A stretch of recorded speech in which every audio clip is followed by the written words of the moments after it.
So what I'd like to do is be available to answer questions. Let me say to all of you on the internet, because we're doing this Facebook Live, if right now you can't hear for any reason, type that into your little chat room. Roxanne will make a comment because the audio is a little further away, and so I'm not sure what that's going to be like. So.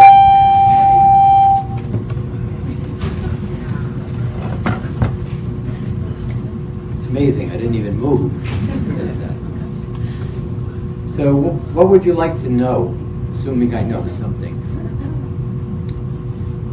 So Johnny's going to give you a microphone, and if you would ask the question in the microphone, then everybody can both hear here and there.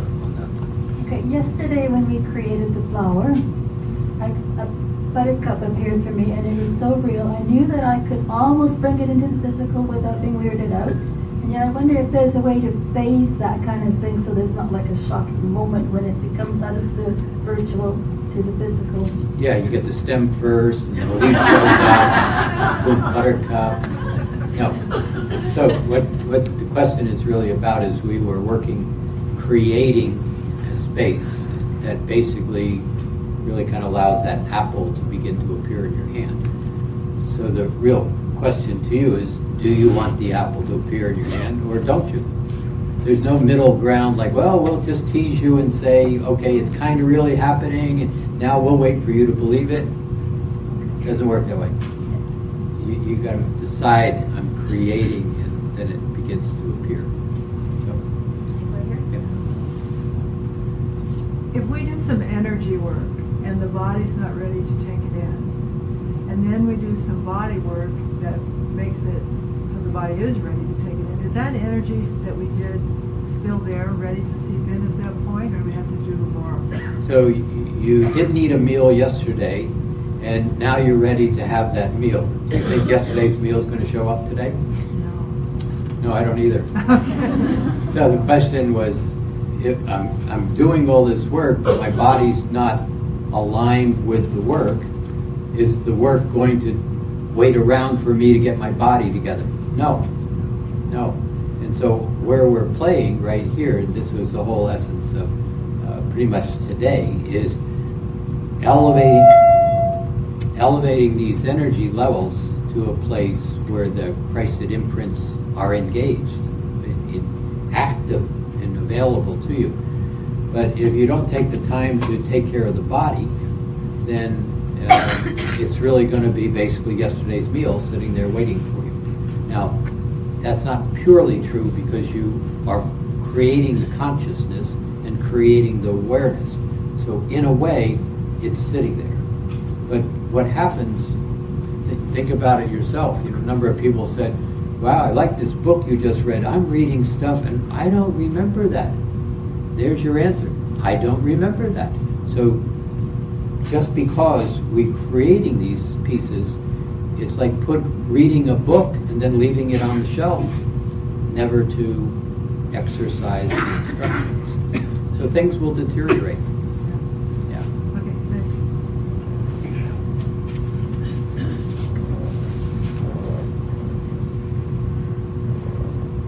Can you talk about what Christ consciousness is and its significance at this time? Yeah. So the question is, what is Christ consciousness? And what's the significance of it at this time?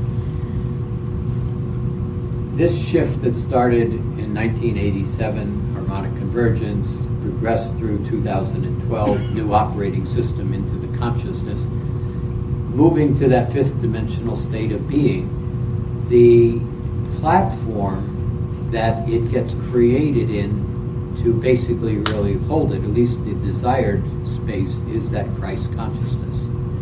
So Christ consciousness is not a man, it's not a religion, it's an aspect of Creator. And so it's a presentation of Creator. And that, I talked to some of the archangelics and others, you could spend eons of time just understanding, living in Christ consciousness, engaging with it, what it is, what it means. Same thing with Holy Spirit or I Am Presence. You could spend entireties in that space. But right now, this shifting transition that we're in, going from that third dimension to a fifth dimension, look outside, you see transition pretty much everywhere. That transition external is purely a reflection of your internal state of being. So everybody who's not necessarily, well, you also, but you think about the world and all the challenges people are in, and basically that challenge is them moving into a different state of consciousness. Now, in some places you go to Syria and you say, well, they're not asking to move into a different state of consciousness. They're just getting bombed out of their housing and forced into movement. But in fact, if you take a step even behind that on an energetic level, yes, they are. It's time to move on. And so one of the things that you can watch in the world out there is moving on doesn't usually happen very easily. I resist, I resist, I resist, I resist, I lose my house, I'm angry, I guess I'm going to have to move on. You know, watch a lot of the actions of the Congress today in the United States. It's just simply lots of both problems and solutions are laying in front of them, and they're not acting. And so you're going to watch this, I'm not acting, I'm not acting, I'm not acting, it's in my face.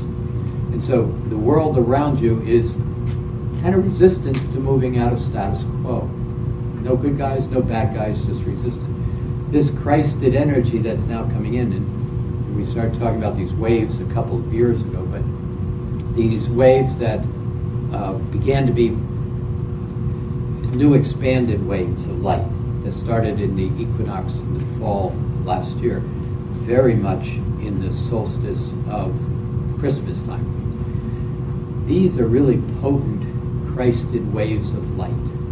And my simplest analogy is, what is that? And you don't know what it is, but you know what cold is, and if somebody turns up the heat, all of a sudden there's a different environment using heat. So these waves of light are coming in such a way they are really changing your perspective of what is in front of you. In a lot of the ways, it's as if you were watching a computer screen with lots of pixels on it, and the pixels in the past would be changing, just like day changes throughout the entire day. You get a change in what's at the beginning of the day and what's in the... But here, these pixels are beginning to change the background of your perception. If you were looking at the computer, it'd start changing here, and it'd be a blue one and a red one and a yellow, and then a little cluster of light blue over here. And over the course of some period of time, the backdrop is completely different than it was just a short period of time ago. Unlike trying to figure out what just changed in seconds of time, if you're watching a sunrise or a sunset, you know, you say, it just changed. Well, I don't see it, anything in the short period of minutes or seconds. I can't tell anything different. What you're going to start to begin to recognize is, this wasn't like this yesterday. These pixels, using that example, are changing very rapidly. And your perception of them from an energetic standpoint, all people are seeing these pixels changing, but you're still not quite saying, oh, that was blue, now it's yellow. It's not going to be that clear to you, but something inside says, what was isn't. Does that make any sense? And so the Christ consciousness, though, is very much changing these pixels, just like going from cold to warmer. It just starts to feel better. This Christed light vibrational field is such that where those edges, anger, resentment, animosity, sit in your space, today I'm not as angry, and tomorrow not as angry, and then the next day I kind of forgot why I was angry. And then I forgot what anger is. That's the transition you're starting to experience. Is that of help? Yes, thank you. Yes.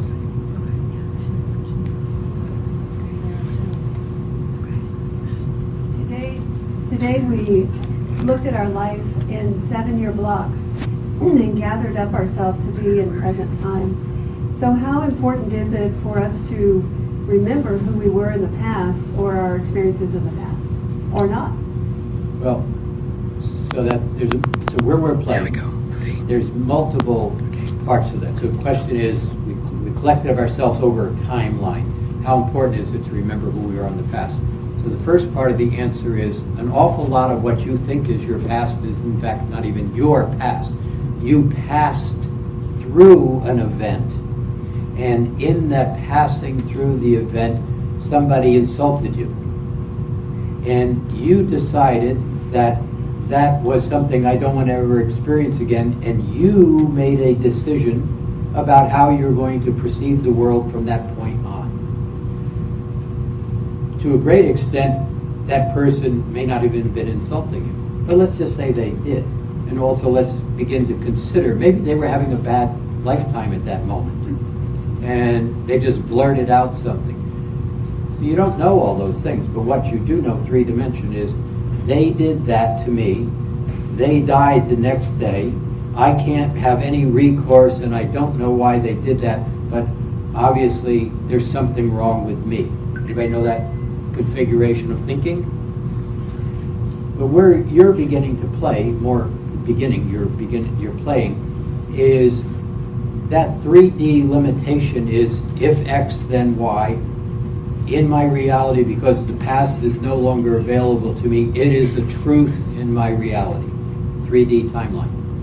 As you begin to play where you're playing, you're starting to find more and more, as I get into present time, even though I was insulted when I was 7 years old, it really doesn't have a whole lot to do with me today. So I'm carrying this baggage. And as you begin to clear away and make a decision that maybe let's give you the benefit of the doubt. I stole the candy bar, I really did do that, and this was all the repercussions of it. Where I am today, am I going to steal that candy bar again? No, I don't think so. Did I learn something from that? Yeah, that wasn't a very good experience. But do I have to hold myself hostage for my learning experience? No. When you begin to start to recognize I have flexibility and mobility and fluidness, and I can perceive my current experience by looking at my past and then crafting my past so that it supports me right here. So in that case, I stole the candy bar.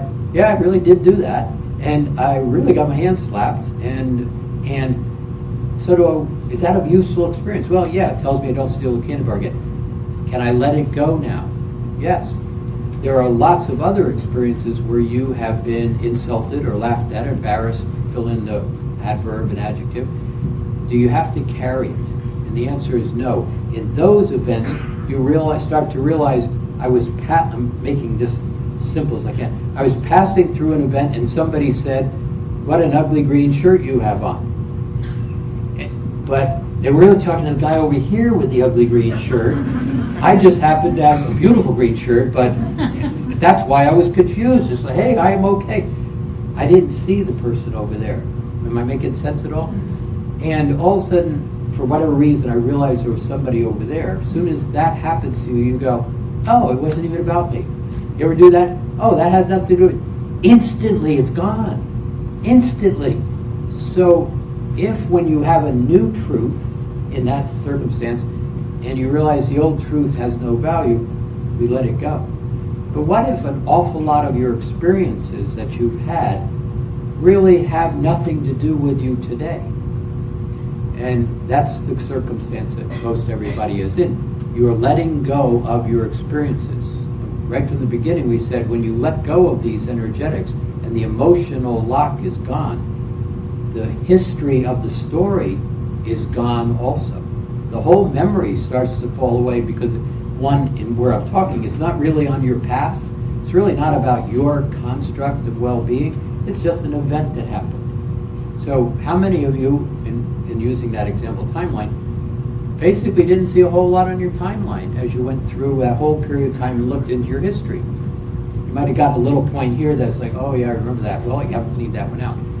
But to a great extent, most of your past has really very little to do with you. And when you add into it that most of the thoughts you think and most of the beliefs you hold are not even yours. The mom said, the teacher said, the dad said, and I assume they're all telling me the truth, and I create my own structure. So your past is really falling away from you, particularly where we're playing here. Long answer as usual.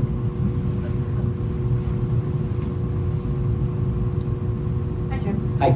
I am curious, when we did the last meditation and you said that Gaia was going to be leaving us over the next while, over the several years, I didn't seem overly shocked, I guess, to hear that. So I guess on some level maybe I had an awareness of that.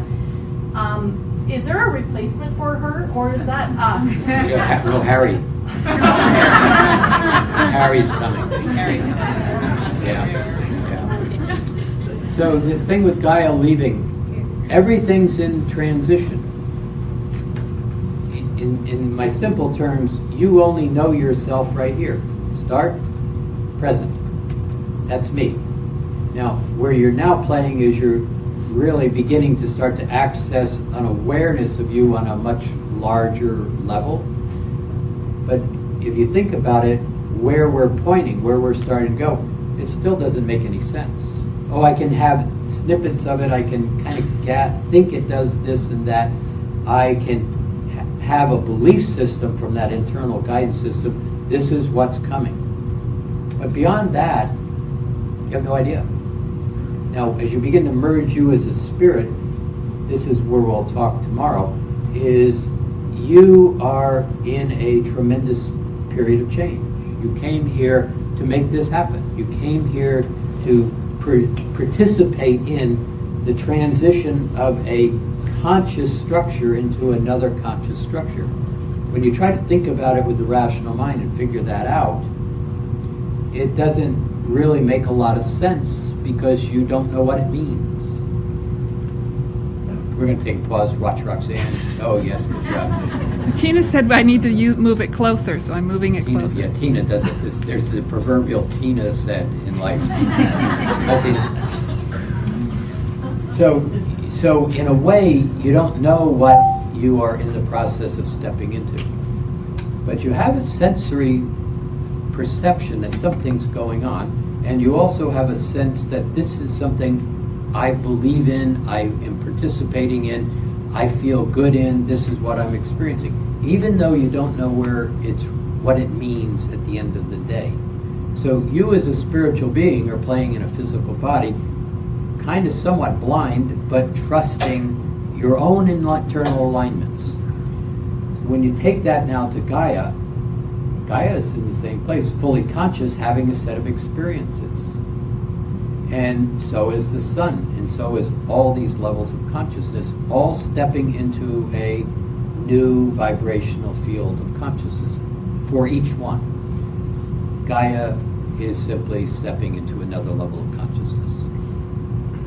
And who's coming and what it looks like, and does the Earth continue to function just like it does, or does it turn to Mars as Mars did, lost its atmosphere? Is that possible? Well, if I said it, I legitimately ask you that question, pretty much you're going to imagine all kinds of configurations of what's possible. And they're all going to be kind of imaginary figments of your possibility. But what happened on Mars, among other things, is the planet rotated. And as the planet rotated, it got into a place where it didn't kick into the second rotation. So it stalled. And when it stalled at that point, moving north to south, it stalled on the equator, simple terms. And when it stalled on the equator, the magnetic field wasn't in place. It neutralized. And when it neutralized, the atmosphere disappeared into all it is. Mars stopped. Happened very quick. Is that possible here? Absolutely. Will it happen? I don't think so. Neither do they. But it is a possibility. So, and let me make more sense of that. Magnetic shifts happen. There's been 174 of them determined. The North Pole flips to the south, and the south flips to the north. Right now, the magnetic poles are moving rather significantly. The South Pole no longer is at the Antarctic. It's not even in the Antarctic. It's in the ocean to the northwest. Well, kind of that was north, kind of moved over here. The North Pole has been moving in an exaggerated line. Both of them appear to be moving to a certain point. Oh, shoot, what's the word? Not Devil's Triangle. The equivalent of the Bermuda Triangle on that side of the Earth. There's another one over there. It appears that these poles are moving to that place. Now, is that going to happen overnight? No, but it's interesting. When that happens, as it gets closer, and there'll be an acceleration, may not even be close to this lifetime, but it's moving. When it gets to that point, there'll be another magnetic shift. There's an aspect of some of those magnetic shifts, this is too complicated, but basically there's been 5 mass extinctions on the planet. And those mass extinctions were intelligence moving to another stage. Here, this is not the necessity to happen. You moving to a 5th dimensional stage historically would have been a planet rotation. It is not necessarily, does appear to be the reason that it's going to happen this time. You're going to drive it. You're simply going to drive it into a space. We'll talk about time and time-space, and how time-space is what creates gravity fields. So the fact that time-space functions the way it does, in science is beginning to understand time-space is one thing. There's conversation in science that maybe time-space moves through you, you don't move through time-space, so it's always amusing to say, well, we told you that, but they don't listen. So this place where time-space moves through you, the gravitational fields different words.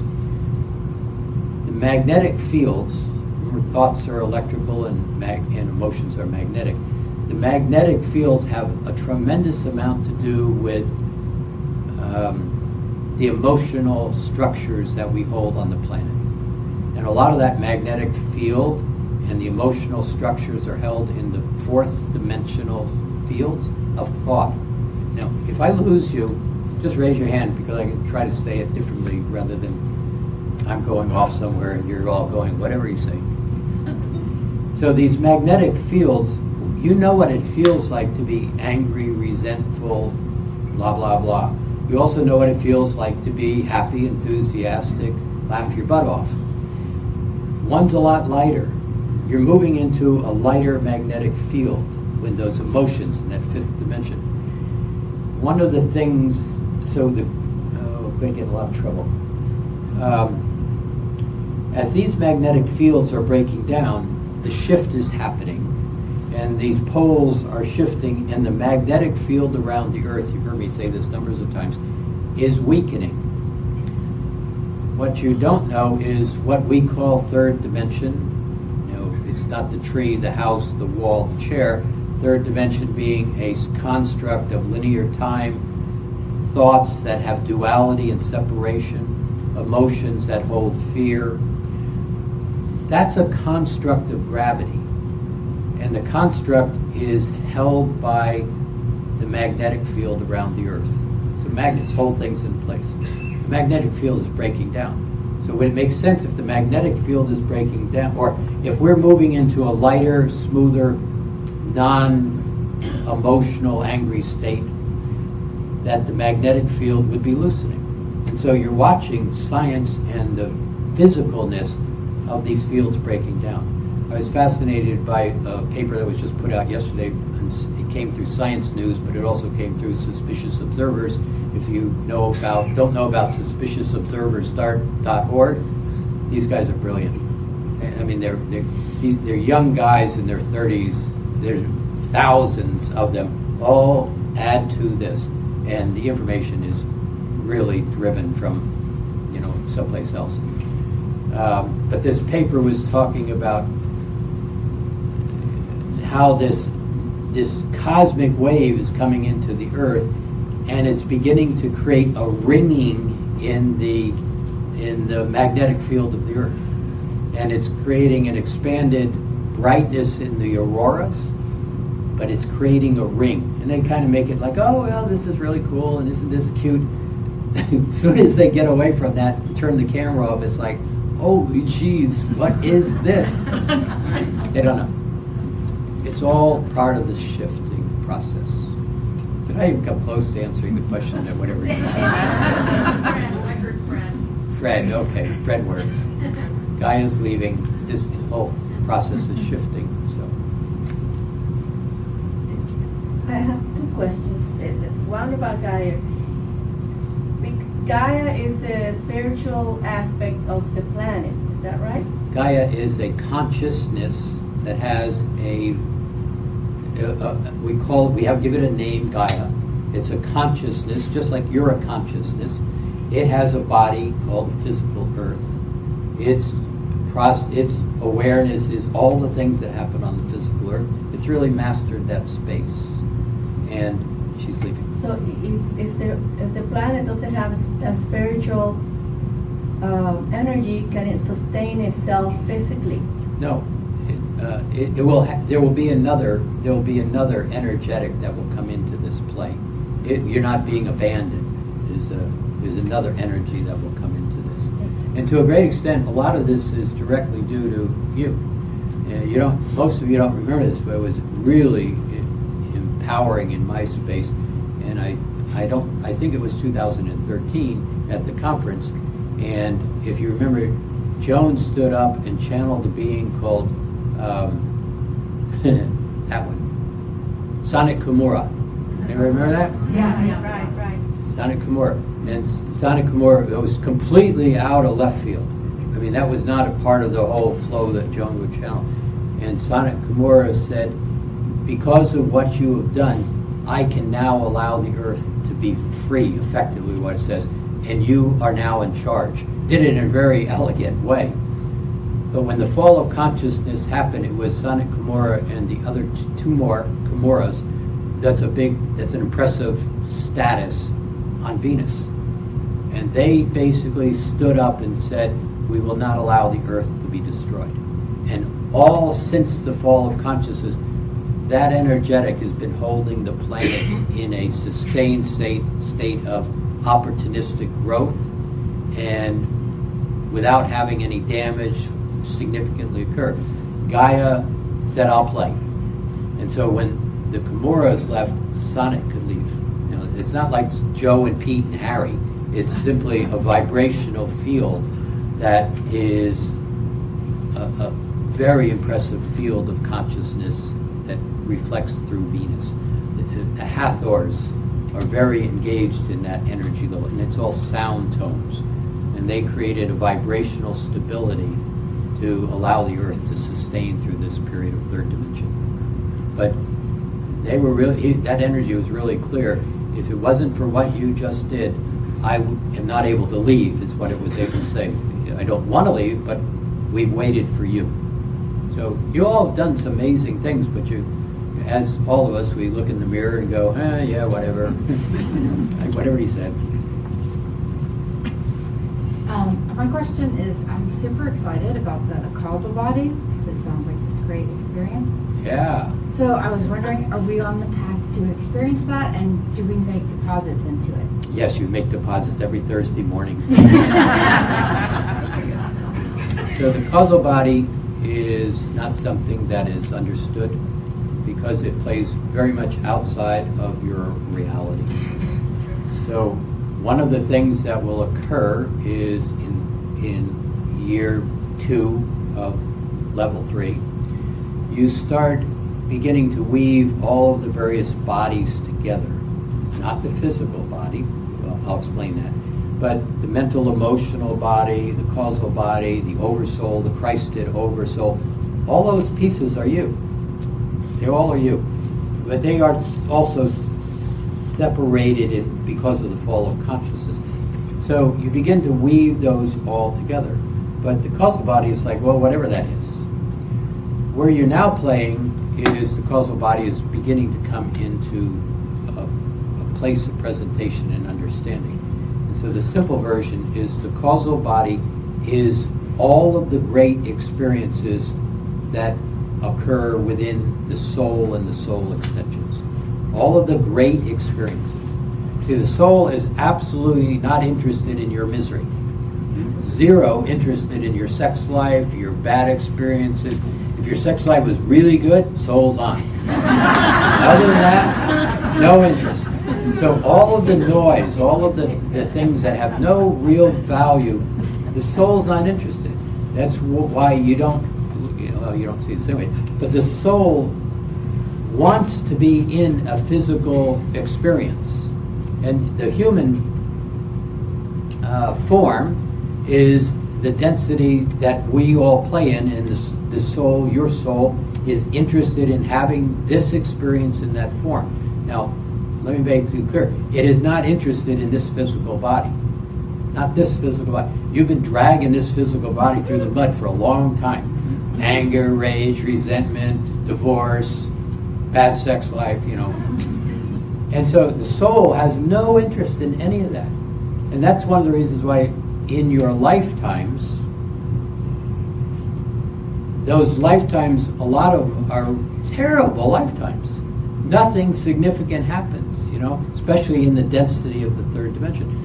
But in those lifetimes, here and there, something beautiful happened. Act of kindness, of gratitude, a smile, I'm making it up, there in the causal body. All your great experiences in the causal body. For not only this lifetime, all of the lifetimes you're having, lifetimes are simultaneous, they're not linear. All of the soul extensions, and maybe their lifetimes because they're playing a different set of games, but if they had lifetimes also, everything that has a positive experience to it, the soul's interested in. Where you're all playing right now is part of this noise that we're cleaning away, the hesitation, the static. As you build up that light body, the light body is not the physical body, and the light body doesn't break down, doesn't wear out, doesn't have disease, doesn't end. It's like a really great car. You drive your car, you keep it maintained, it goes on forever and ever.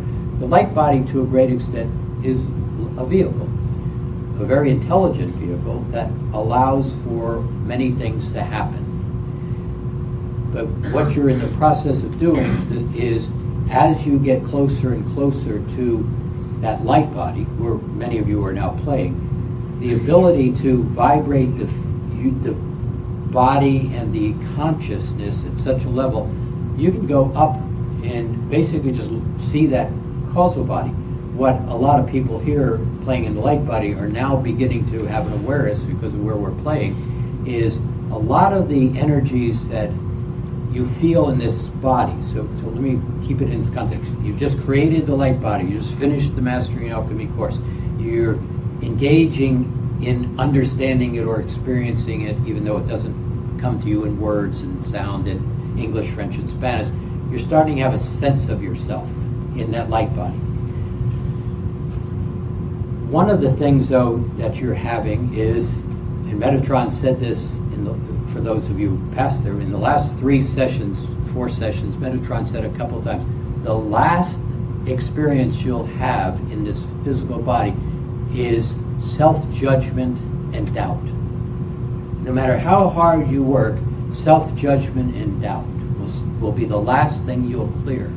And so, if nothing else was said, you would hold yourself hostage to that statement. I've got to get that out, I've got to get that out. But what he didn't say is, it's not in your body. It's not your self-judgment, and it's not your doubt. It's all of the lifetimes of all of the soul extensions. For those who don't know what I'm talking about, the soul has created 12 vibrational fields of consciousness, and we could call them bodies, but that's not correct. It's 12 different configurations of consciousness having experience. You just happen to be one of the 12. And so, but as you begin to recognize present time at simultaneous time and circular time, 2 concepts of present time. In that space, you start to realize that the guilt or the doubt and the self-judgment that you're carrying is kind of a bleed through from all of those other lifetimes. Now, that's a pretty huge piece of awareness. It's like, whoa, it wasn't me. Okay, so it's not you. What are you capable of doing? Well, as you begin to elevate your awareness and you start to hold it at that causal body, what you find is, I'm just going to call it a big thicket of thorns or barbed wire fence for the sake of discussion, that sits around your access to the causal body. And you really can't go and enjoy that space because of this static field. And the static field, to a great extent, is where you think you're not okay. I can't get rid of the doubt or the self-judgment. Am I making any sense? But once you start to understand, again, a little bit more awareness, you can sit in that space, and this is where I've got the light body people playing right now, and you start to look at some of these vibrations. And so how many of you, one of the words we use is, how many of you have a sense of a resentment towards authority? Deep authority. I don't like authority. Military, guns, whatever it may be. It's in that state of authority. Now, there's a lot of reasons for that, and very few of them have anything to do with this lifetime. So once you start to look using that word authority, there's ancillary words: control, domination, imposition, bullying. All may be part of your perception. You've got this little catcher's mitt here that says, I don't like authority. Neither does aspects of the other 11 soul extensions. I'm making a story up. So what if you went up to that, and you worked authority all through this whole program, and you really got a pretty good jump on it, but there it is. Go up into that space, into a higher frequency, and what you start to realize is all through all those other lifetimes, there is an authority issue. And where you've got a little catcher's mitt for authority, it's up there. It's not here. What you then begin to realize is, if I hold my attention in space and I do it 4th, 5th, 6th ray like we've been talking about, and I can observe it, move it around, not get engaged in it, and you take that up there, you start dissolving that resentment towards authority and the imposition of authority. 8th ray, you begin to clean this up, not only for you, for all those soul extensions. They don't even have a clue what you're doing. And that begins to be easing. As it eases in that space, that thicket of static around the causal body continuously removes itself. And there'll be a point where that light body begins to be, the soul starts to get into it. The higher self is you, and the higher self are one. Now, there's no you, higher self. It's in that space that the work structure, the consciousness, the awareness, the knowledge starts to go like this. And getting into that causal body space begins to be available to you. Piece of work, no free lunch, getting from here to there. But it's getting to a point where you all are pushing this envelope to such a point that for everybody that curve is going to start to get a lot easier. And many people are just going to go, hey, look at that stuff, isn't that cool? And not even realize how they got there. And do you care? No. So, causal body, hope that helps. Hi, Jim. You talked about Gaia and consciousness of Gaia. You also talked about Tara. Tara, yes. In the past, you've talked about Pegasus being in charge of the animals. No, well, Pegasus being not in charge, but a real key player. Key player. Yeah. Okay. So is Tara still in charge of all of that then?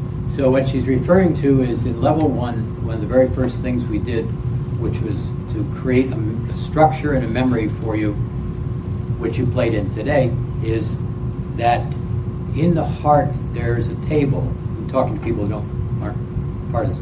There's a place you go inside where you communicate with God, with the archangelics, with Yeshua, Mary, whomever it may be. When you get into that space of communication, it's in the heart. And so, just for simplicity, it's a table, and it's your table. It's not their table. And you call them to you, and they're more than happy to come. So, framework. So, the first thing that we did was, it's in that tetrahedron format. It's not a table, it's a geometric structure. So the very first thing in level 1 was to anchor this table. Okay, am I okay with that reference? Or, so this tetrahedron, a place for you to commune with, basically begin to have a safe, wrong word, comfortable present time space where you are able to commune. And we structured it in level 1. And we said, which was all very accurate, step into this space and anchor something specific. The animal kingdom, the elemental kingdom, what was the next one? Mineral. Okay, so that was test. Elemental kingdom, and at the point, humanity. Yeah. Remember that? And it was all directed by Archangel Michael. And so it was structured, anchored, and held into a light configuration that will not go away. And so we introduced you to the elementals, the animals. Those are still very available to you. One of the things that's right now happening with the animals, and we've heard me say this before, is as your telepathies and your awareness begins to align a little bit more smoothly, your ability to interact with the animals is increasing significantly. I can talk to them, they can talk to me. Now, does it happen in English? And, hi, Fred, nice to see you. Okay, Jim, nice to see you. No, that doesn't work. But that communication telepathically to a great extent in language that you both are in agreement with is happening with the animals right now more and more. One of the things about the animals, really be clear, they are not going extinct, they're going home. Period. They are much more attuned to the climate shifts, the changes, the awareness, all of these things right now. Right now, it's for those that are lingering a little longer, there has some confusion because the magnetic fields are changing. And so things like birds and whales and dolphins are That's what I was going to ask pushed about, on. the whales and animals like that, mammals like that. Yeah. So it's the magnetic fields. It's magnetic. We have a couple of Facebook questions over here. Facebook questions. Hey, Facebook people. Jim, we actually have quite a few good questions from Facebook. This one's from Kelly. How does the breakdown in the Earth's magnetic field affect human emotions? Oh, perfect question. So how does the breakdown of the Earth's magnetic field affect human emotions? So same answer to earlier. As those poles shift, the rigidness of I'm angry, always or never type of statements, he's always going to be bad, she's never going to be good, very rigid structures that the magnetic fields hold the third dimension in place. As the magnetic fields begin to weaken, the rigidness of the emotional body is beginning to break down. So the need to be angry always and never, rigid positions, no flexibility, no opportunity to have a different opinion, that's starting to fall apart. People are moving away from it. So it's affecting the emotional body in terms of minimizing the amplitude of some of those rigidness and words like anger and resentment, etc. Does that make sense to you? Okay. Getting back to the Living in Light Body series and what you were just talking about with the imposing, imprisoning authority, about January, I started to really feel a tremendous shift in myself. For years, I've been working on freedom, to experience freedom. And, you had the magnetic field, like attracting light. Yep. And, Are you waving to her? Go ahead. I thought you were trying to get my attention for something. So when we did that exercise, or in that session, I shifted, and then working on it in all the soul element, the other extensions, and then working on it with the earth and with all the imposing, imprisoning authority all over the planet. I haven't felt this way since I was in my 20s, and I notice now if there's something coming into my field that is going to shift that freedom, I notice it more, and it's becoming more. I will not tolerate, very aware not to let it. And then the subsequent session, you had us work on judgmental and control. And with that was another shift, and realizing there's these nuances still that I noticed from myself. If I'm trying to control a situation, and then to be aware of it, and then to let it go, and that sense of freedom. So it's like these layers of freedom. So it's been, and of course using it in the 4th, 5th, and 6th rays. Yeah. It's been wonderful. So Good. Thank you for that. Yeah, my pleasure. I'm glad it works. Yep. Do you have another one, Roxanne? Have another question? Yes.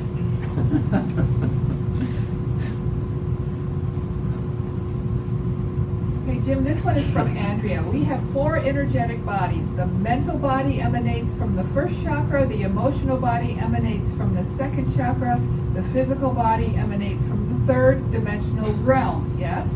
From where does the spiritual body emanate? The first 3 assumptions are not completely correct, but for the purpose, they're correct enough. So, Where does the spiritual body come from? is there a little bar in Phoenix?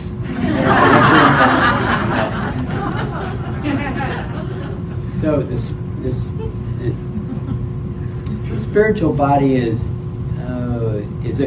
a catch-all word for something going on. I have this spiritual sense of myself. There is the spiritual body is an evolution.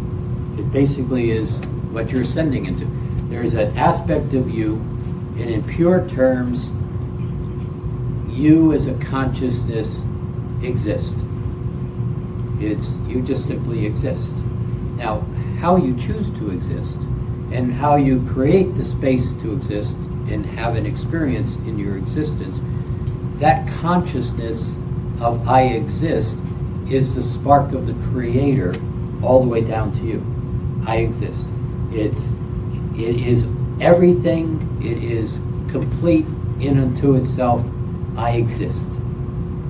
From there, it begins to start to expand. So when it gets out to where we're playing, spiritual body is basically this sense, in a way, go back hundreds of years, there was no spiritual body. Most of what was happening is there was well, let me say it this way. The chair is aware of itself.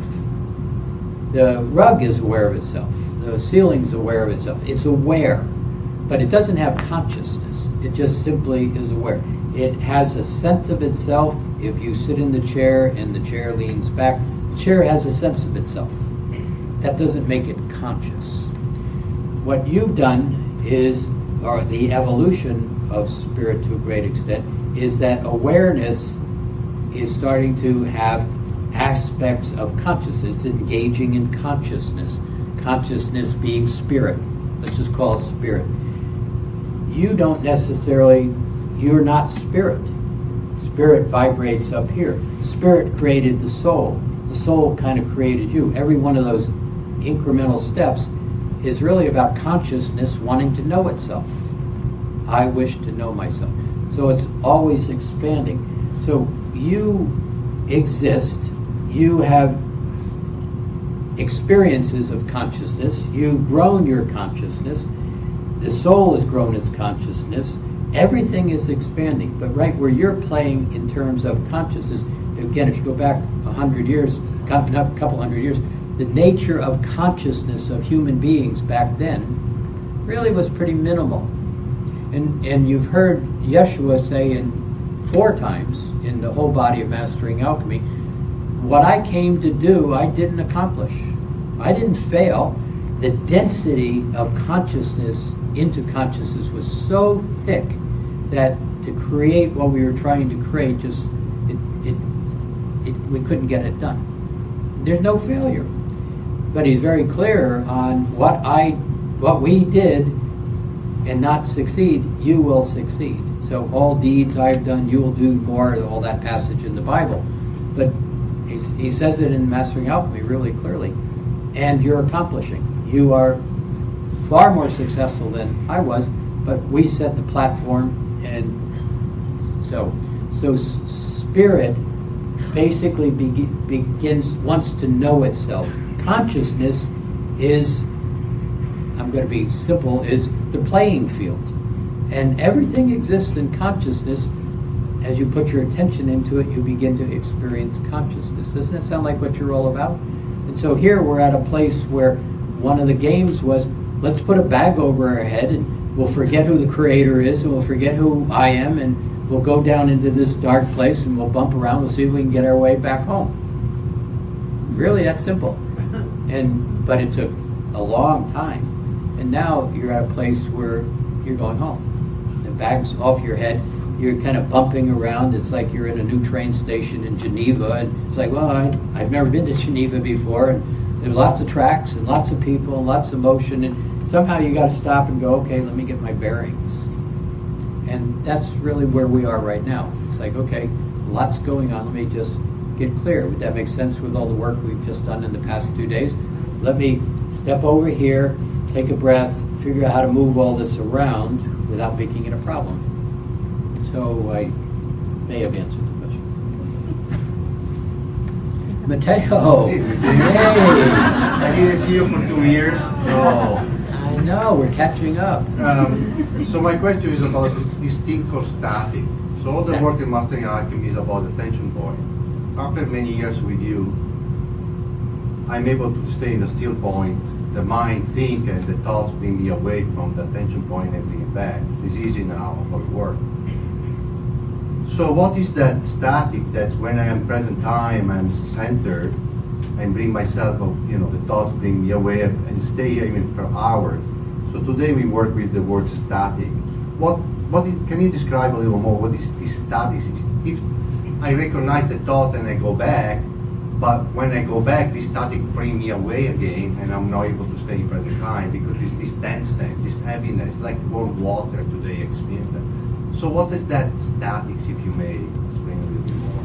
Second. Okay, so we're playing in this space of being aware, becoming more capable of putting your finger into different layers of consciousness and experiencing them. But one of the things happen is if there's a belief that I'm not okay. Let's just make it that simple.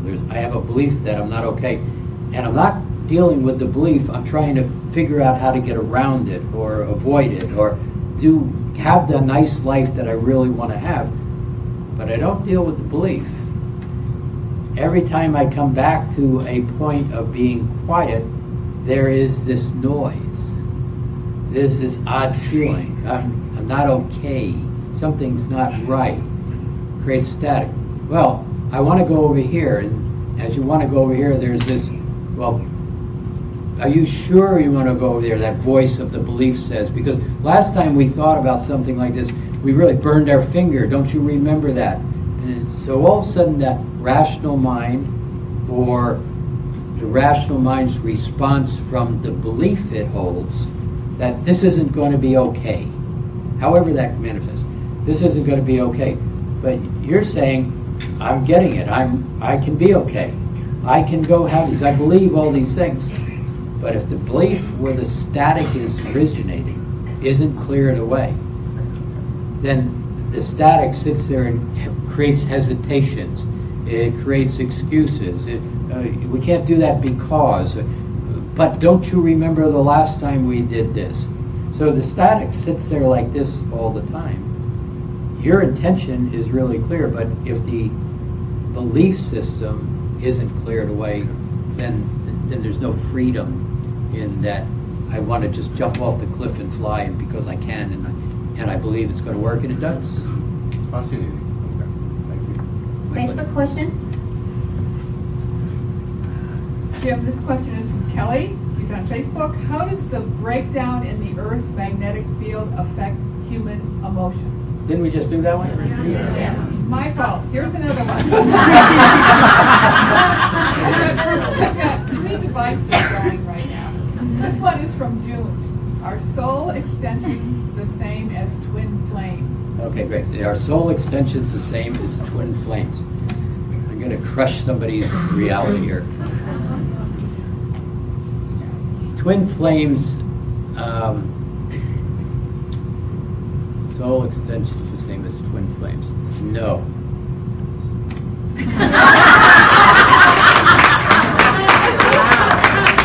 Wow, that's really... I never considered that concept of just saying yes or no. Short answer, though. The answer is no. Twin flames, a lot of times people will mix up all kinds of words. I believe the words are really directed in the same place. I have a soulmate. I have a twin flame. And one of the things about your soul extensions is you really don't want to run into them. You really don't want to have the experience, and you really don't. You have different configurations, different alignments, different things you're going about. Most of the soul extensions aren't on the same planet at the same time from my quick look. I don't spend a lot of time paying attention. If they're on the same planet, they're generally in different dimensions, and if they should be on the same planet in the same dimension, the odds of you running into them are really, really remote. There's an intelligence that kind of guides that in the higher self.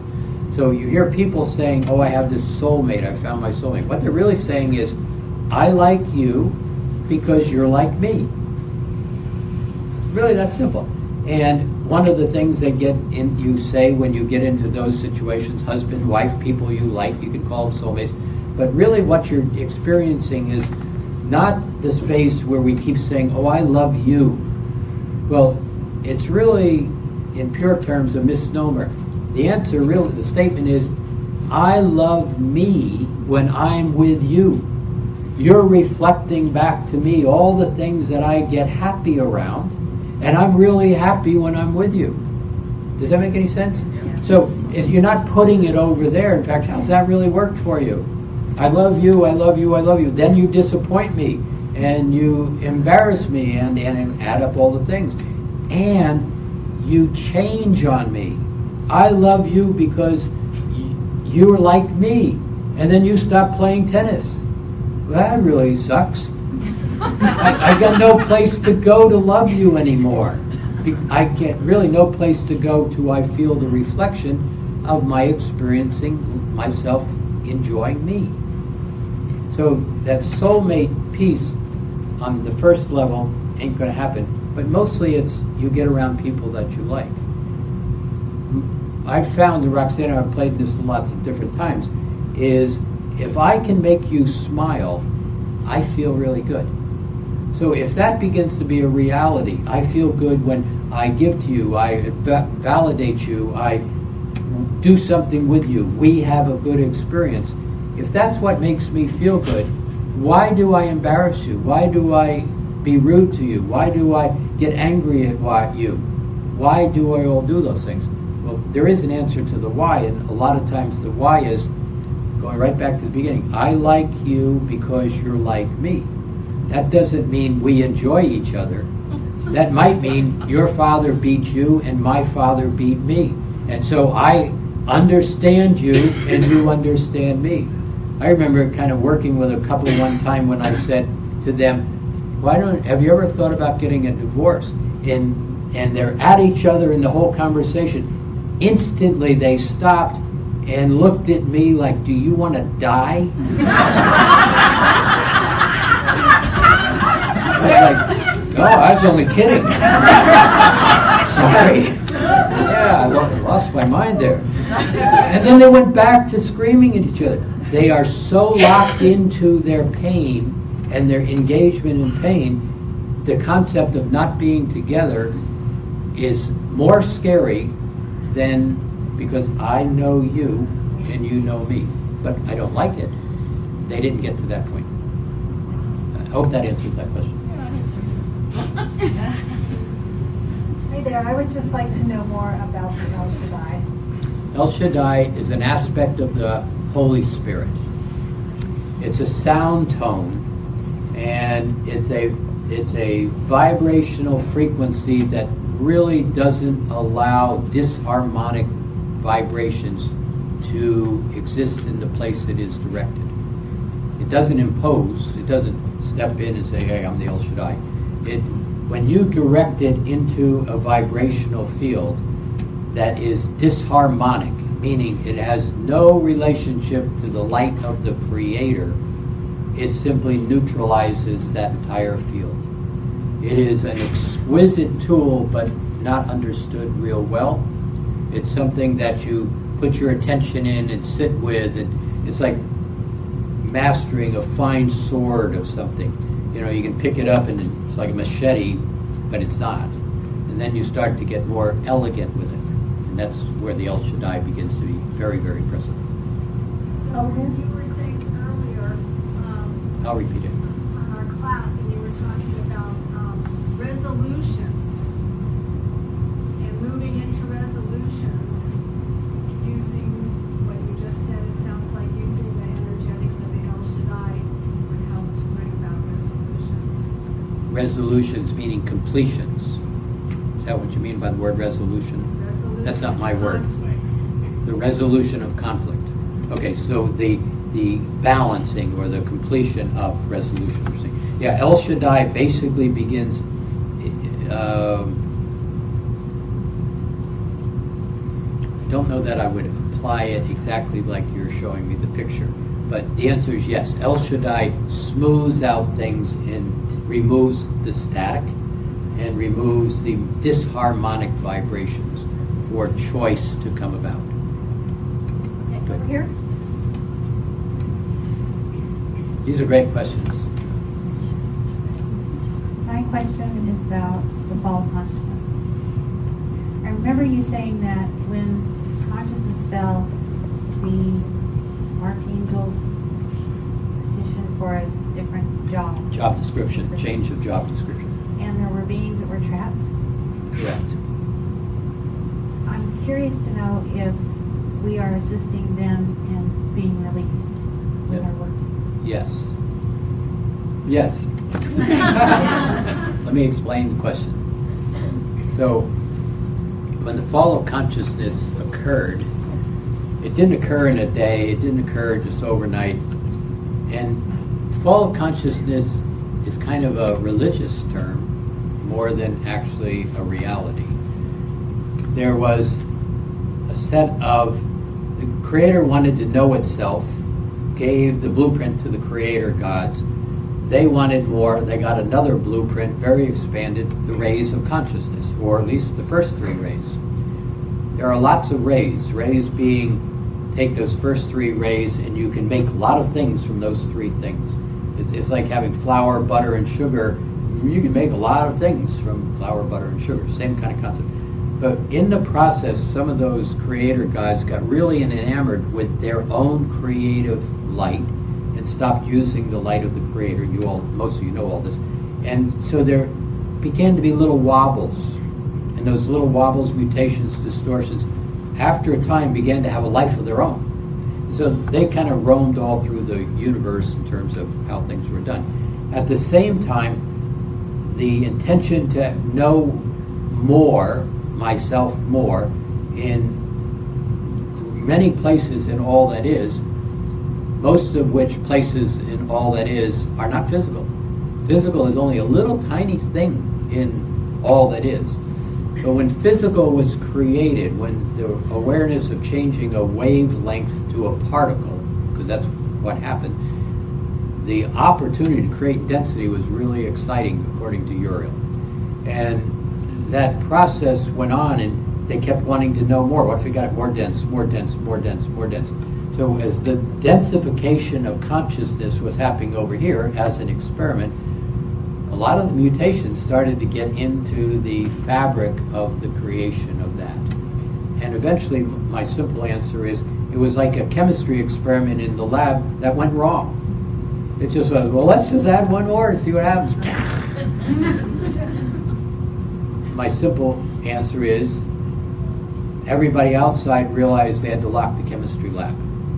And in the chemistry lab, there were lots that got caught. And so, in the process of, if I can keep the story that simple, those that got caught, many are still here, third dimension.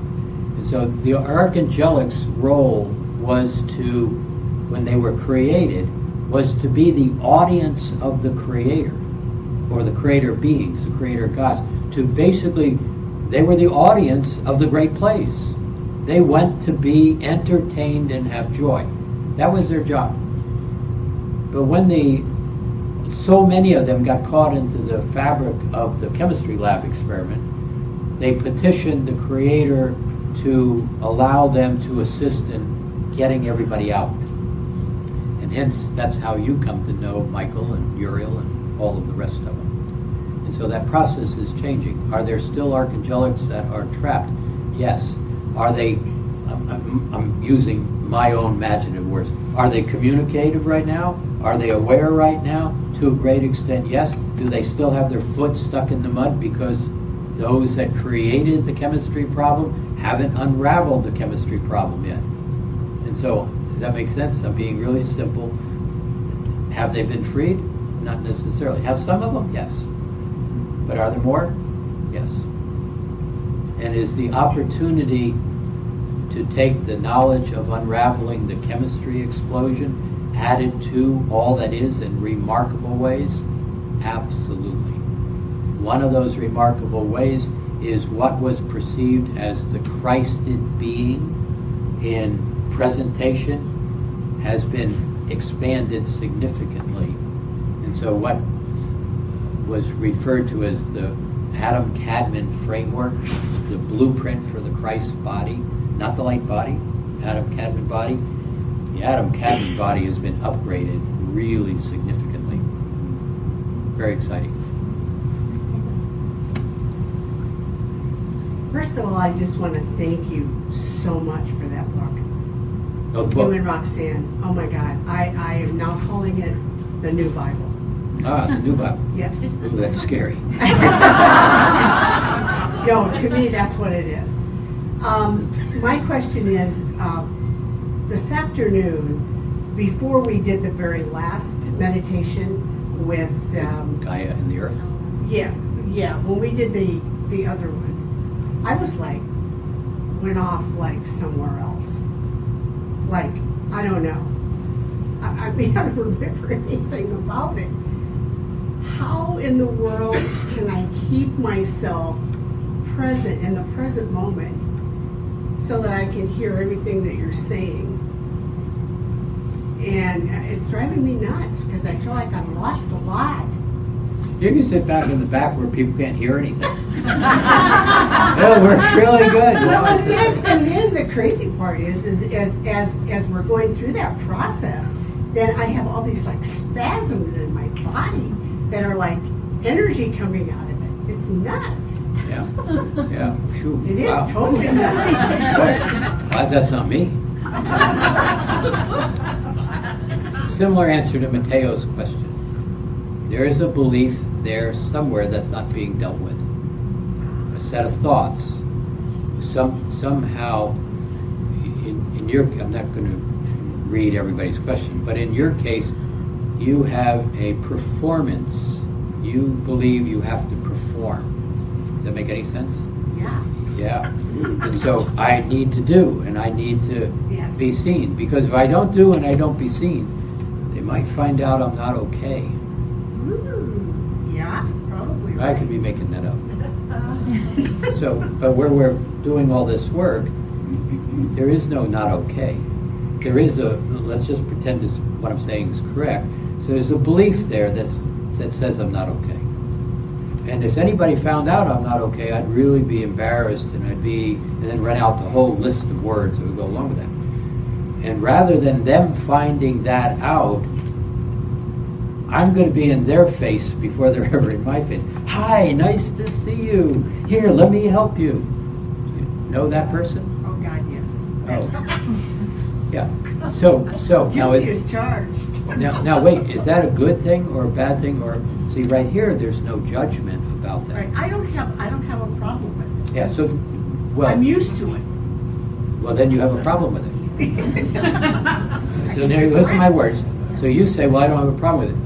I'm going to say you're used to it, and yes, you have a problem with it. So if your question is, how can I not go unconscious? How can I stay focused? How can I get all this here? And over here, we're saying, all of this does this sound like who you are? Yes, it does. So then, if I hold on to this, if X, then Y. If X, then Y. So it's not a problem, it's a piece of information. So you're very likable. You're very interesting. So what happens to people right here, using this example, is I think I have to do this. I have to perform. I have to be this bubbly thing. But in fact, you really cleared out a lot of those pictures all through this journey. It's just this sense of this is how I have to do it. But my question would be, and I'm talking to everybody here, have you stopped and asked yourself, do I have to do that? Because one of the things when you ask yourself, if I have to do that, you're going to sit down and fall asleep for a good long time. I don't mean Rumpelstiltskin kind of thing. I simply mean this muscle is so tight and it's so wound up and it's this. And when you realize, I can let that go.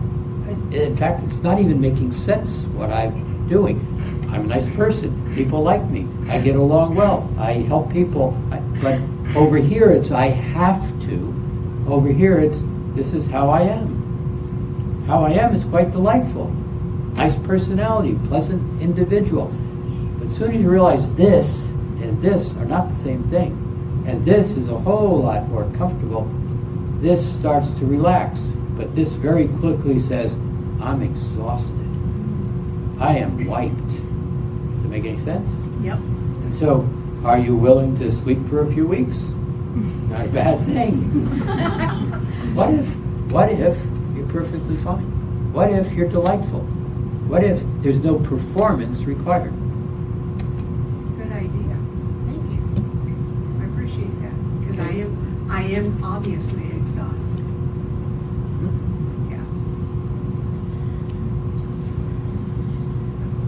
Hi. Hi, I'm Max Rempel.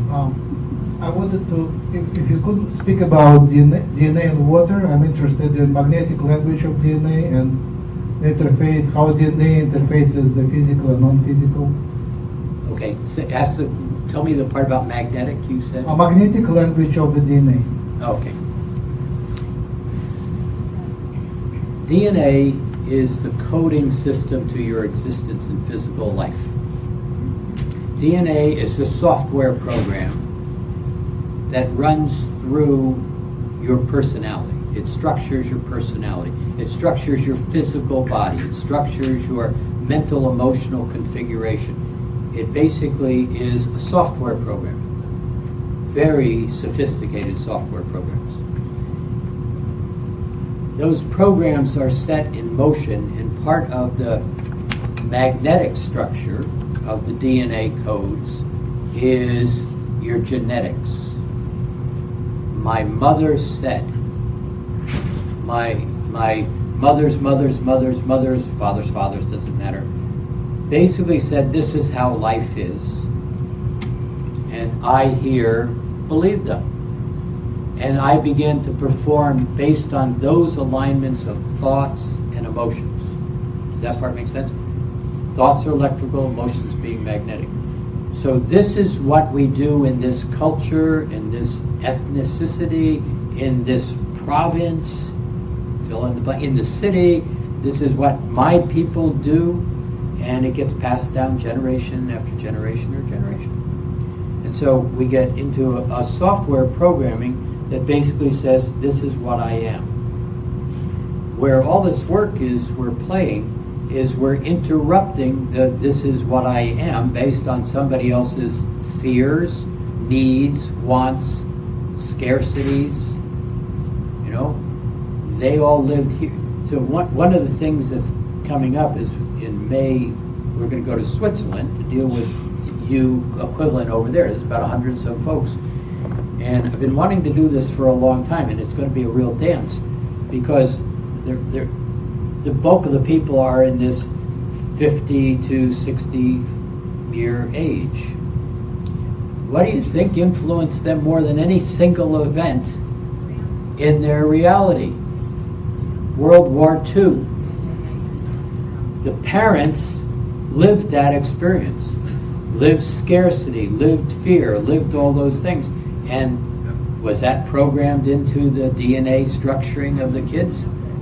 And so, in a way, I do those noon calls to the European groups to say hello to them at 7 o'clock, England time type thing. And it's really, really clear the rigidness the wonderfulness in many of these people, but the boundaries of opportunity, the boundaries of structure, of always and never. It's this way.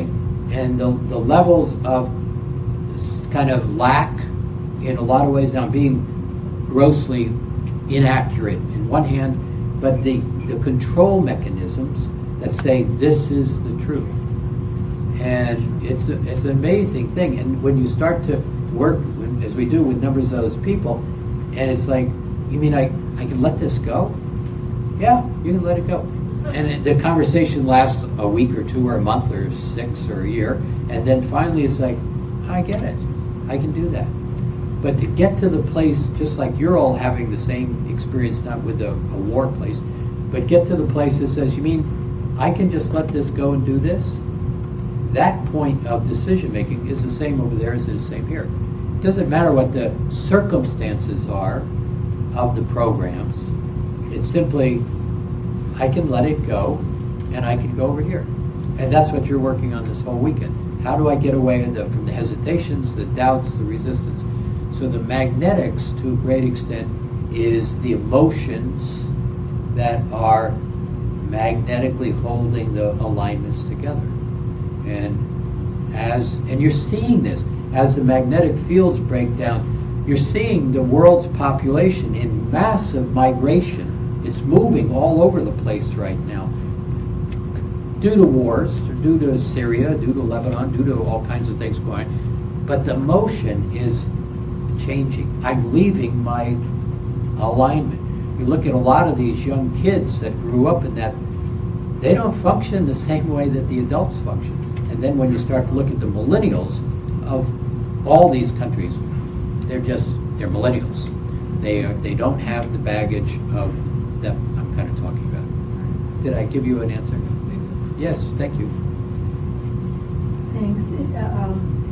My question related to something previous, but I had to wait for my turn.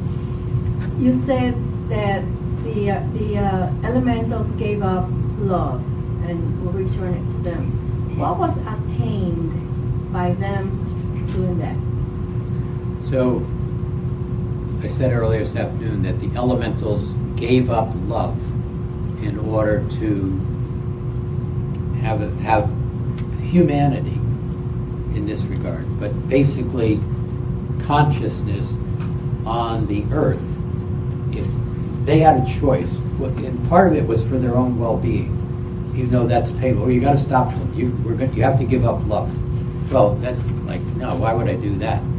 The reality was they were created to reflect back the Christed light to all the beings that came into physical form on the earth. As the fall of consciousness happened and the mutations began to be more and more prevalent, less and less Christed light came onto the planet. And they were basically going to die out. Their purpose was not being fulfilled. And so by giving up love at the level they gave up love, the ability to have the elementals continue without going extinct, even though the planet may or may not go extinct, was what happened. And this is not completely correct, but they kind of went crazy.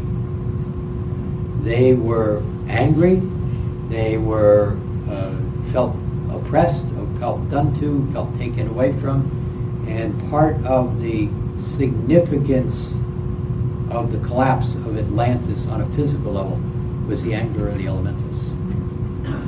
Not just the Atlantis. The negative impacts of Atlantis allowed the reflection to be amplified in them of that anger. And they acted, and they are they've apologized over and over. They're embarrassed. And so a lot of you just going and sitting down with them on this energy is like, hey, it was just a bad day at the bar. So no big deal. Same concept. How do you say hello to somebody? It's okay. You can let it go. Open it up. Open it up. But the humans going back in 2013 and 14 and giving love back to the elementals, because physicalness took it away, was a banner day. Change. Millennials of change. Eons of time. So like today I said, this was a myth, what you did today, amping up the Christed light back to those beings and really amplifying up their possibility of really reflecting it. From their point of view, it was mythology that someday the human would come back. And for you to show up and do that, off the charts. I wasn't kidding when I said, you know, it's kind of like a Woodstock event for those of you in the 60s. I was there. You know, that's like a remarkable, how did you possibly do that experience? This is kind of like a Woodstock of the elementals. Humans showing up at this level. Not fully expected by them. Hi, Jim. Jim, another question on DNA. I understood that we're operating at about 33% currently, and that we're in transition to go to the 44, the 55, and 66, and so on, in the double numericals. At some stage, when we do, it's my understanding, we're going to get our 24th chromosome back. We'll go from the 23rd back to 24. And when we do, we will have the instincts of animals at birthing and capabilities of knowing what to do, how to look after ourselves. What's your thoughts on that? What's the timeline? I don't have an answer for you. It's not a place that I hold my attention point. There's lots of things going on, and that's not a place that I hold my attention point, so I can't give you an intelligent answer there at all. Yeah, good question, but I don't know that format. What is the difference between the light body and the atom body? One's a whole lot bigger. So the atom cadmium body is very much a 12th dimensional configuration in this aspect of, let me see if I can say this differently. There are a lot of things that go on in all that is. And this little bubble over here is called 12 dimensions. And it's an experiment. It may have no relationship to anything else going on anywhere else. But it's constructed in 12 dimensions. And it has infinite number of possibilities and configurations.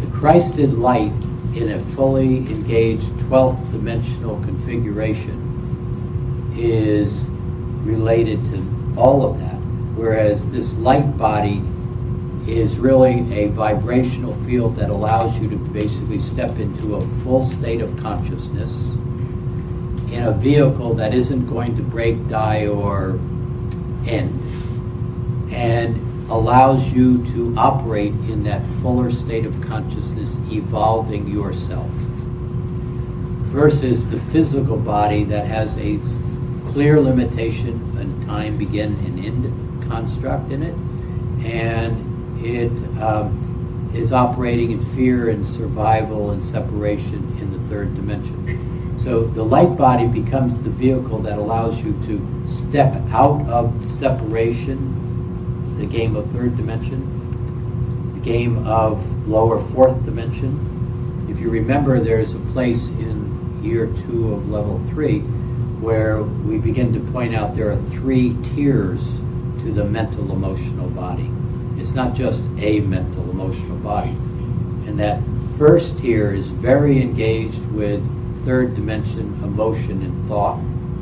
And there's a bridging point to the second tier. And the second tier begins to be much more fifth dimensional. And then there's a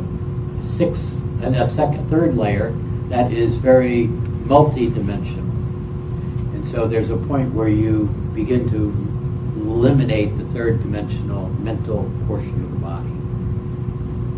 It's there the light body begins to be accessible even more.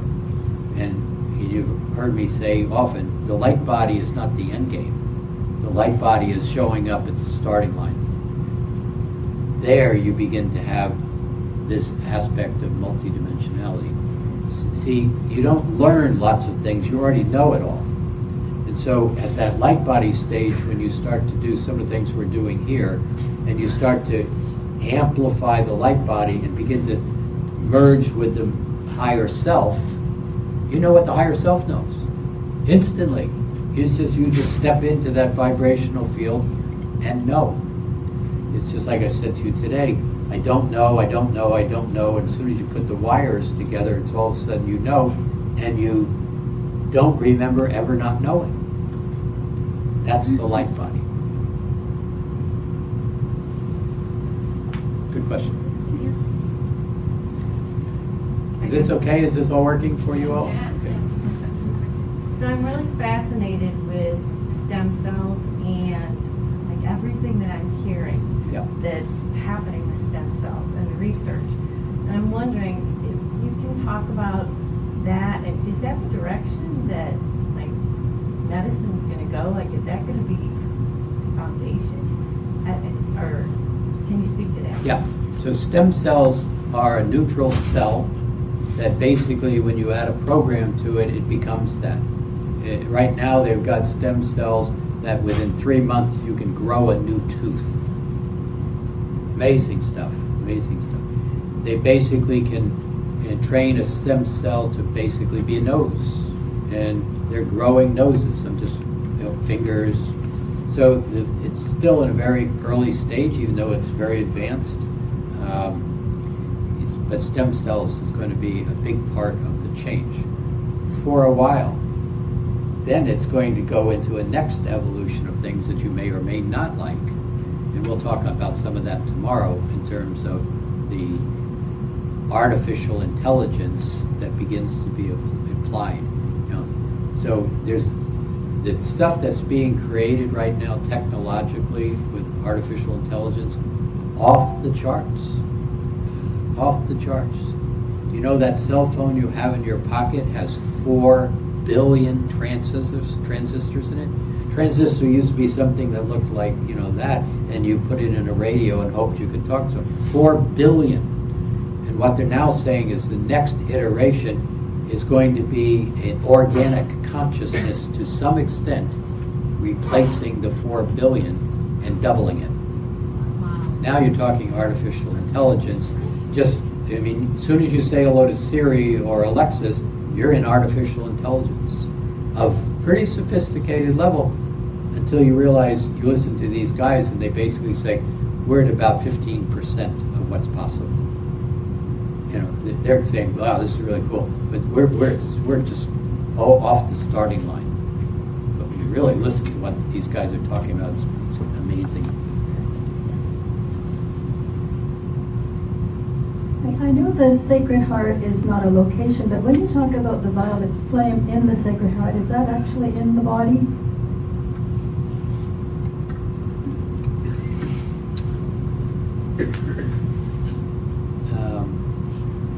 No. I'm looking how to configure the answer. At the beginning, heart, lungs here, so you have a reference to a body. As you begin to evolve your consciousness, right from the very beginning, okay, find the center of your head, go up an inch, back an inch, higher mind. Well, maybe, but it works. It's like, okay, I got quieter, the noise stopped.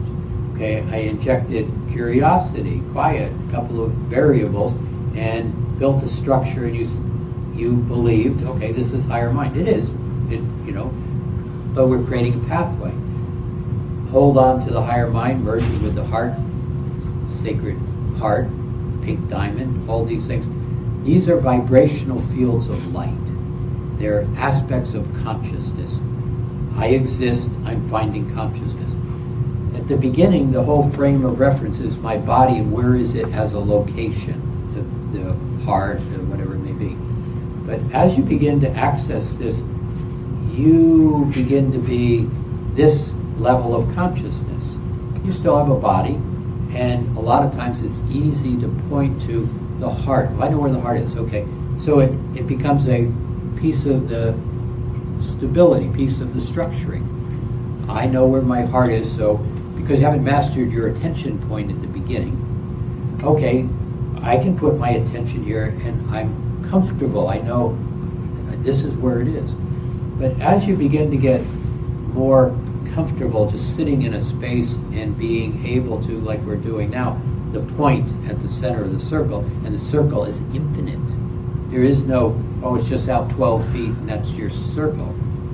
Now all of that aspect of you beginning to be conscious of you, organizing consciousness to create a result, in one way has very little to do with physicalness.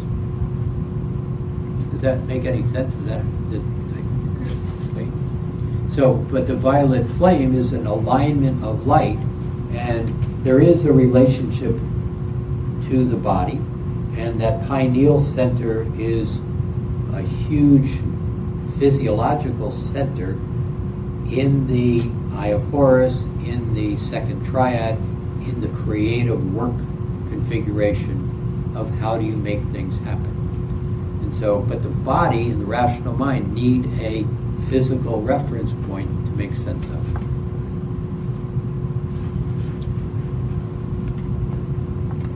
I have a question about the new people, like 20-year-olds. Of those? Yeah. And it's not a judgment, it's just that from my perception, because I'm a nurse and I work in a doctor's office, and we have a lot of work to do, let's put it that way. And it's interesting because sometimes they have their own schedule, they call in, they don't want to work that day, and we don't know how to take that because we are so busy that we expect everybody to show up. We have a small office, but how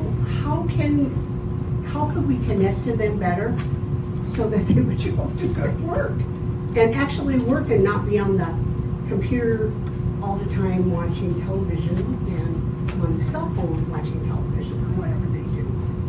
They just don't have the same work ethic as what we do, and that's not a judgment. Sometimes I kind of wish I could be like them. Yeah, you're in the process of becoming like them. Let me put it this way. I will answer your question second, but let me put it this way. So there's a man named Jack Ma. Jack Ma is the creator of Alibaba. Alibaba is bigger than Amazon in China. It excels, it has more capacity than Google. Amazing whole construct. And Jack Ma recently said at the Davos conference, he said, machines are for work, and the human cannot compete with the machine. And he said, what has to happen is you have to understand that we need to change the educational system so we teach humans how to enjoy themselves, music and arts, and they need to understand teamwork and love. Now, this is a very successful, world-transforming individual, basically saying what's happening in that level. To your point, the answer to your question is don't hire them. Now, I'm not being mean or funny. Don't hire them, because it's like trying to compete, I'm using a metaphor, with the machine in my first example. You cannot do it. It doesn't work. They are not wired to do what you're asking them to do. Now, that's not a bad or a good. They are, I said this yesterday twice, and then I let it go, is you are the last human. You are the last human.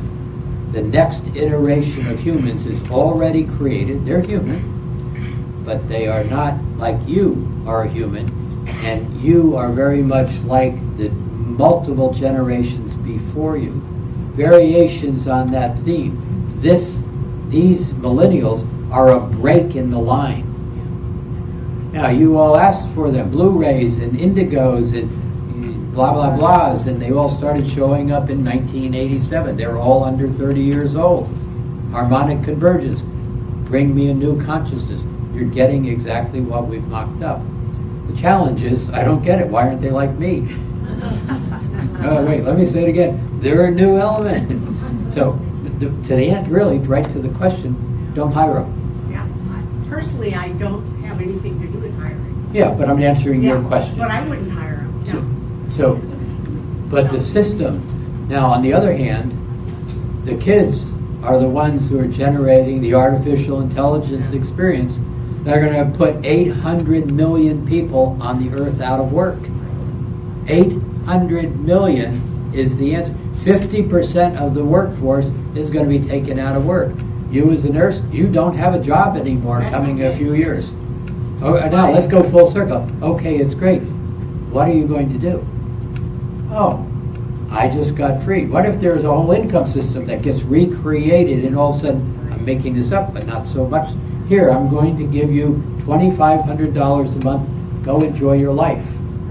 Okay, now the first answer is, would that be good? Yes, number of applauses. Really? Really? Do you think on a dime you can make a shift? Look at all the people that are moving into retirement. They don't want to be in retirement. I don't know what to do in retirement. It doesn't make any sense to me. See, retirement was an invention to basically ease the last couple of years of people's lives when they went from 50 to 60. It was an invention to try to just not have people on the streets. That's what retirement was invented for. Retirement never had any expectation of this world. And for those of you who are in that age bracket and expecting to retire or get taken care of, you really want to take a good, hard think about what your next 15 years looks like. Because as all this translates into different realities, your assumptions, where we were right at the beginning of your previous conversation, your assumptions may be very inaccurate about what is about to be your reality. Now, I stopped talking about retirement and pay attention to your 401ks and pay attention to your investments in all of the trading systems and pay attention to stock. I've stopped talking about it. Some of you have listened, many haven't listened. You know, you just witnessed something a couple weeks ago. An uncontrollable fear basically drove something into the ground. That was in a good time. That's not over. There is going to be more ripples through all of that. But now we're at the point where it's like, wait, are you talking about next week or the following week? That's the conversation that this is. A couple of years ago, it was, you have some time. So I'm staying away from it because a whole bunch of people are going to come up and say, why didn't you tell me? And so, just another hello. If you're anywhere in that realm of possibilities, pay attention. Right now is a good time to pay attention. No advice, pay attention. Thank you. Hard for me to ask my question now because I'm so fascinated with that part we're talking about. Yeah, but but I don't want to go to that part. I mean, I'm a creator. I'm an energy machine. Yeah. And I just retired, and first couple of weeks I had the experience that you had. The first couple of weeks I had the experience you had when you went away for 6 weeks sabbatical. What am I supposed to be? What am I supposed to be doing? I should be doing something. I need to be doing something for this life that I still have. I was earning this life. I was paying for it. Yeah. I was doing something for it.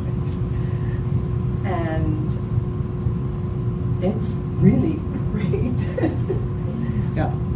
I'm relaxing into that I am a creator. And I simply get to enjoy and create. Yep.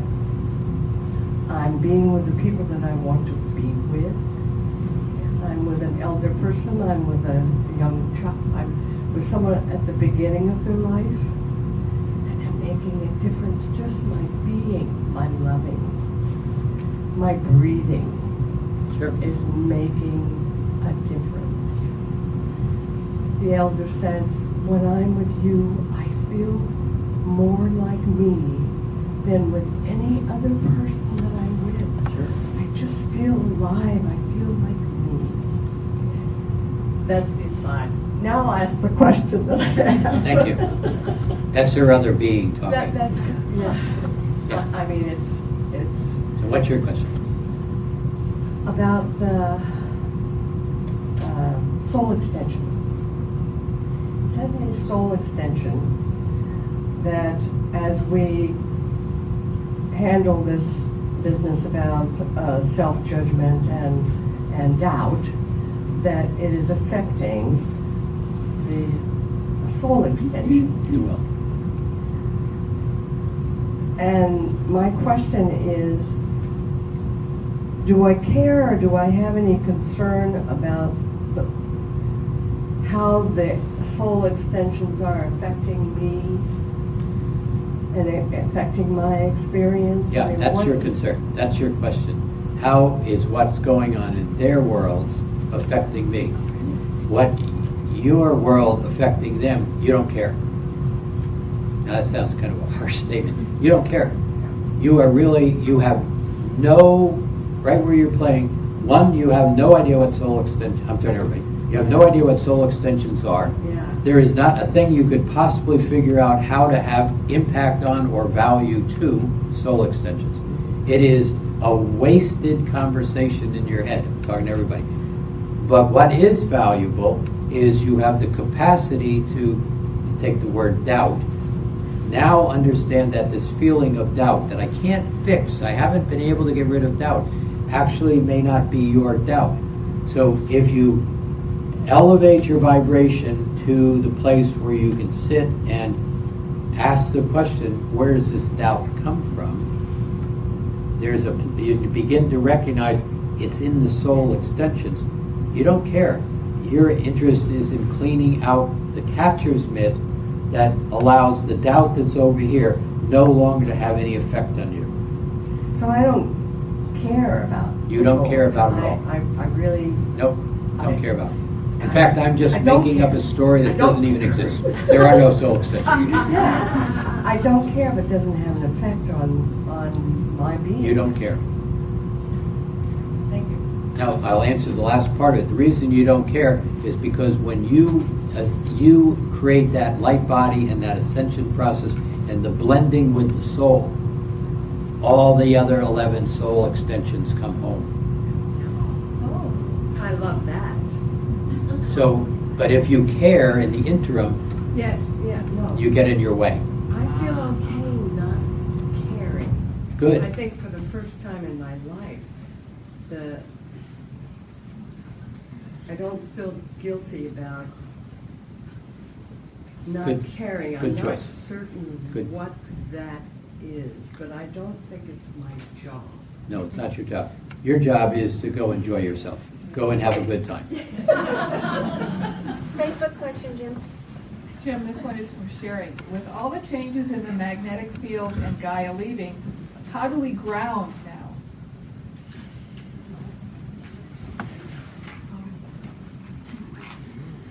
So your grounding comes with the body. And the grounding is basically all about relaxing or softening or demagnetizing, de-electrifying energies that are running through the body. So a grounding cord is a mechanical aspect of you. It's always been there. Most people don't pay any attention or turn it on, so it doesn't have any bearing. Once you start knowing it's there and you kind of have a sense of it, it works. It's just your attention to it basically allows you to have the awareness that I can take a breath and ground off this electricity, ground off this emotional, magnetic, stuck energy. So the grounding, nothing happens to the grounding in that context. So it just keeps being what it is. Hi. Hi. Could you expand the definition of and the vibrational feeling of the Holy Spirit, the Lords of Light, and Elohim? All at once? No. Oh. I'll give you an inkling of that. The Holy Spirit is an aspect of Creator. It's like you have an arm, you have a foot. Holy Spirit is like your arm or foot. It's an extension of.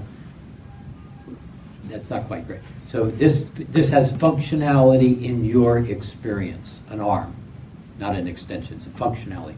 Holy Spirit is a configuration of a consciousness that really vast, beyond your imagination kind of consciousness. And we're just beginning to have, as you start to move into these stratas of a higher level of consciousness, you're beginning to have an awareness of a field of light, let's keep it simple, that provides for this type of sensation or awareness or creative capacity. Okay? Same answer would apply to the Christ consciousness. Same answer would apply to the I am presence. Extensions of Creator that have functionality and definition, vast beyond my capacity to articulate. And as you begin to be aware of them, there is a sensation that says, I'm making this up, well, this is kind of soft, and this is kind of warm, and this has a sound tone to it. So 3 sensations that say this is different from this. That's all it is. Now I'm making up those references. But you as a consciousness begin to recognize the vibrational fields, and as you hold attention in them, it's like looking through a little peephole, and all of a sudden it goes like this. And it's vast, and it's like, wow. And for some, there'll be a part of your soul evolution will say, now it's time to begin to go over here, or go over here, or go over here, to expand your awareness. Lords of Light and the archangelics, to a great extent, are the same beings. So Michael, Uriel, Metatron, Lords of Light, and archangelics, Raphael, Gabriel. You're a mother and you're a teacher. You're a teacher and a cook. So you wear numbers of hats. And based on, you don't wear your cook hat to go be the teacher. So Lords of Light, let's call it a hat. Archangelic, a hat. And the archangelic's purpose and vibration is to accomplish X, whatever X is. But the Lords of Light very much have they're like the physicists in electricity and magnetism in the third ray. They construct light, regulate light. Michael holds the light of physicalness, creates the light for physicalness. It's like, that's kind of I can't even conceive how that would happen. But that's what Michael does, creates structure, light for physicalness to exist. And so they wear different hats from that standpoint. Did I answer your question? Elohim. Elohim is I can't put it in on a line, but it's as if you have creator, gods, and Elohim. And they interact with hats also. So, but it's there is a stepping down, not a lesser. It's just a stepping down, and functionality and experience, and it's kind of how that one works. Jim, we talked about statics, right? Yeah. That gets on the way of our awareness and consciousness. And I have one veil of forgetfulness for many years that I've had for 8 to 9 years that I've been working with you in Mastering Alchemy. It is concerning Atlantis. And I've never asked you this question, and before I ask... How do you know? Maybe I did in my dreams, and I thought maybe you asked and you forgot. No, that was a joke. Sorry. So I would like first to ask permission, your permission to ask this question, if you give me. Well, we're here. You got it. Okay, so now you cannot go back. And I think most of us were in Atlantis that are in Mastering Alchemy. And I believe also that the viewers today in Facebook, maybe many of them were also in Atlantis. So I'm going to ask the question, and the question is this. What was your role in Atlantis, and what was your name? I was the baker. Great cinnamon rolls. Marvin. Yeah, that's true. But thank you for asking the question. So do we have any more questions? Yeah, let's just do one or two more. Jim, I've noticed since about the new year, a lot of moments where you just feel your heart chakra kind of blown wide open and empty and falling on the floor, and like your whole spirit guide system leaves you. Then, an hour or two, a day later, it comes back. And then the next day, it does the same thing. Can you just speak as to whether that's common or a symptom, or tell me what you think about that? Well, let me see if I understand your question. So that place where you get empty. Yeah, is it empty because you're watching events occur that are not aligned with how? No, you I'm think? at work alone, listening to spiritual stuff, and it's almost like it empties so that you'll go out and reach for something different. Mm-hmm. And when you reach for something different, you'll get what you need. So it's a process or a system maybe set up to reach for relief. And the relief comes and it's lessened and grows. So I just answered my own question. Thank you. Yes, you did. Answer lies with the question asked. Yes, you did. You answered your own question. It was good. So basically, I'm experiencing growth. And in the growth, it's as if, as I kind of look at your space, I take a step, and then all of a sudden, what worked a minute ago doesn't work exactly the same way. And I'm at a loss. And then you kind of, loss being simple, and you kind of hang there, or move around, and all of a sudden there's an answer. And that kind of fills that space, and you take another step. And so when I hear that kind of question, I'm in a growth exploratory mode. And I'm going to step over here, and what worked here doesn't work right over there. It's not a failure. It's just, wait, I'm missing something when I get here. And then it's just an evolution. So you very much answered your question. It was a good question and a good answer. Yeah. I wish many of you would just follow his lead. It would be so much easier. Maybe one or two more questions, and then I'm going to go to bed. So are these soul extensions the same as the simultaneous lifetimes, or does each soul extension have multiple lifetimes? Why don't you ask an easy question? There are a couple components. So let's just keep it real simple. So 12 soul extensions spread out over everywhere. Spread out in different dimensions, in different time configurations. We play a game in a time configuration. And that time configuration, depending on where you are in the time configuration and how you perceive, is I have past lives and I have future lives. Third dimension linear. As you start to recognize time is both circular and simultaneous, and you begin to have a little wider aspect of consciousness where all you are playing, you start to find that that lives are simultaneous. They're all happening right now. Now, in your configuration, in our configuration, because we play in time, we have extended aspects of our experiences. But that may not be true for the other soul extensions. They may not play in the same configuration or at all in time. Time has value, but we don't know how all those games work. But when we were dealing with the static, we were also separating ourselves from our other lifetimes simultaneous in the same way with the static, just from the extensions. So here's my answer. So I'm telling you what I can tell you in order for it to make sense. If I told you this much of what I can tell you, you would be drooling on yourself. Does that make sense? It's like, what? Huh? Yeah. I don't get it.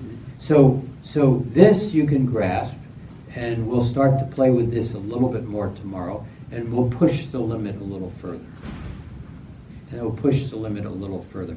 Limit being simply, I'll add a piece of information, and the wiring is able to be put together, and it's like, oh, I get that.